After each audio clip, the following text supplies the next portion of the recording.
தமிழகத்தில் இரவு 8 மணிக்கு வெளியான மிக முக்கியமான அறிவிப்புகளை தான் இந்த வீடியோவில் நம்ம பார்க்க போகிறோம் நண்பர்களே. வாங்க இப்ப வீடியோக்குள்ள போகலாம். என்ன அறிவிப்பு அப்படின்னு வந்து பார்த்தீங்கன்னா, நம்முடைய தமிழகத்தை பொறுத்த வரைக்கும் முதல் தலைப்பு செய்தியாக பரவலான மழையானது பொழிந்து கொண்டிருக்கிறது அப்படின்னே வந்து சொல்லலாம். நம்முடைய தமிழகத்தை பொறுத்த வரைக்கும் நிச்சயமாக ஏகப்பட்ட விதமான அறிவிப்புகளுக்கு உள்ளாகி இருக்கிறது அப்படின்னு வந்து சொல்லலாம்.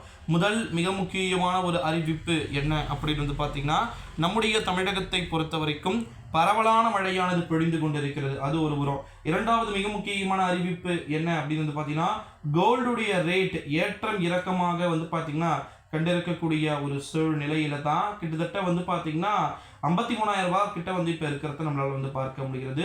அடுத்த மிக முக்கியமான அறிவிப்பு, டெல்லி மாநிலத்தில் முன்னாள் துணை முதலமைச்சர் மணீஷ் சிசோடியாவிற்கு ஜாமீன் வழங்க டெல்லி உயர்நீதிமன்றம் வந்து பார்த்தீங்கன்னா மறுத்துள்ளது. இங்கே நம்ம செந்தில் பாலாஜி எப்படியோ அங்கே அவர் அப்படின்னே வந்து சொல்லலாம். அடுத்த மிக முக்கியமான அறிவிப்பு என்ன அப்படின்னு வந்து பார்த்தீங்கன்னா, தென்மேற்கு வங்கக்கடலில் காற்றழுத்த தாழ்வு பகுதி, அதாவது புயல் தமிழக கடலோரத்தை நெருங்கியே செல்லும் என்பதால் அடுத்த 4 நாட்களுக்கு பரவலாக கனமழையானது பொழியக்கூடும் அப்படின்னு சொல்லிட்டு எதிர்பார்க்கப்படுவதா தகவல்கள் அப்படின்றது வெளியாகி இருக்கிறது. அடுத்த மிக முக்கியமான ஒரு அறிவிப்பு என்ன அப்படின்னு வந்து பார்த்தீங்கன்னா, இன்று ஏற்காட்டில் 47வது கோடை விழா மற்றும் மலர் கண்காட்சி வந்து தொடங்குகிறது. இதனையடுத்து பிரம்மாண்ட காற்றாலை, பவளப்பாறைகள் உட்பட பல்வேறு விதமான மலர் சிற்பங்கள் வந்து பார்த்திங்கன்னா உருவாக்கப்பட்டு வருகிறது அப்படின்ற மாதிரி சொல்லியிருக்கிறாங்க.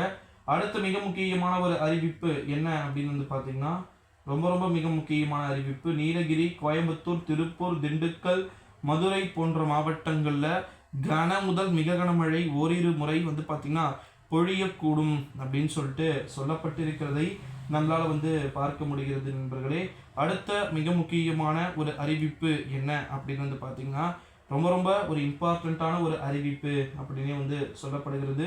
கிட்டத்தட்ட நம்முடைய தமிழகத்தை பொறுத்த வரைக்கும் ஈரான் அதிபர் வந்து இறந்திருக்கக்கூடிய ஒரு சூழ்நிலையில் அவருக்கு துக்கம் அனுசரிக்கப்பட்டு அங்கு புதிய பிரதமர் வந்து பார்த்தீங்கன்னா பதவியேற்க வாய்ப்பு இருக்கு அப்படின்னு சொல்லிட்டு சொல்லப்படுகிறது தேர்தல் நடந்து. அடுத்த மிக முக்கியமான அறிவிப்பு என்ன அப்படின்னு வந்து பார்த்தீங்கன்னா, நம்முடைய தமிழகத்தை பொறுத்த வரைக்கும் பேருந்து கட்டணம், பால் கட்டணம் என அனைத்தும் ஜூன் 4ஆம் தேதிக்கு பிறகு உயர்த்துவதற்கான வாய்ப்புகள் இருக்குமா அப்படின்றது நம்ம வெயிட் பண்ணி தான் வந்து பார்க்கணும் நண்பர்களே.